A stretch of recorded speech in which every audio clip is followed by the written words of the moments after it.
This next one that we're gonna do is one that I use probably the most often. Yeah, this is definitely the one I use the most. So we have two different styles of kicks. We were doing the side kick earlier, like off of our fake. And then we also have our hook kick, if you can just hold for that. Where you're essentially just hooking your leg up and around. Both of these kicks kind of happen from a bladed stance. Like my back is almost to my partner.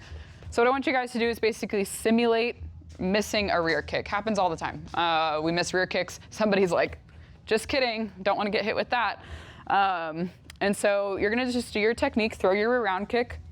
Cool, I landed bladed, really not a great spot for me. So what I like to do, because typically if my opponent is smart, they're like, oh, perfect opportunity, let me rush into them. They're like super vulnerable with like a hook, a kick, a knee, whatever.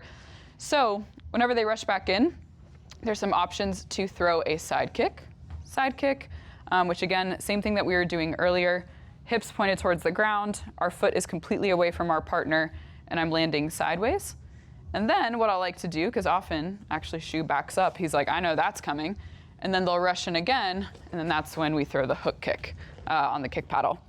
So this is just one where we use the rear round kick, boop, oh shit, I'm bladed, that's totally fine. I can throw a side kick, and then I tend to be really light on my feet here, so that's a whole part of like kicking combinations, right?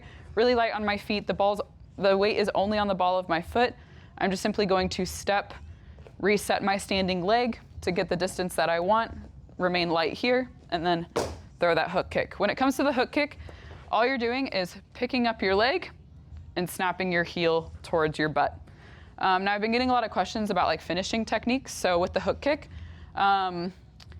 even though this standing leg, all of our weight is here, I still don't want the weight in my heel. I still want most of my weight to be in the ball of my foot, because when I hook kick, that really nicely carries my body through and I can come back into stance.